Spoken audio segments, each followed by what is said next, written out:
Now, Dr. Milton Erickson was a therapist at his time on whom this entire field of neuro-linguistic programming was developed. And there's a story from his early life when he was just a small boy and he used to be in his farm. And at that point in time, education was really expensive. So usually at such time when education was expensive, there used to be a rich relative or somebody who was well-to-do in the family who used to sponsor the education of kids. So one fine day, Dr. Erickson, or Milton at that point in time, he came to know that one of his aunts is going to visit, and in this visit she's also going to sponsor education of one of the Erickson's children. So on a particular day when this aunt arrived, Milton was ready for the occasion. He was all dressed and he cleaned his hands and he was at his best, and he met his aunt, and this aunt was just sharing, chit-chatting, and later on, before she went, she decided to sponsor the education of Milton Erickson.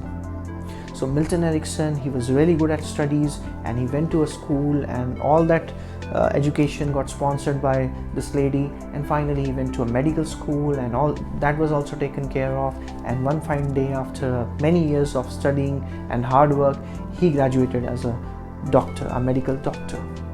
And this is where, after a few days, this lady decided to visit Dr. Erickson.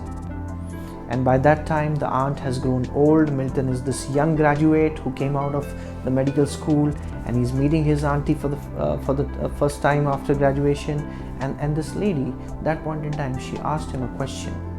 She said, "Milton, how are you going to repay me, as I have already sponsored your education?" And at that point in time, he just paused, and he got overwhelmed with the kind of gratitude he felt for the action of his aunt, and there was nothing in his mind that he could say to repay that gratitude.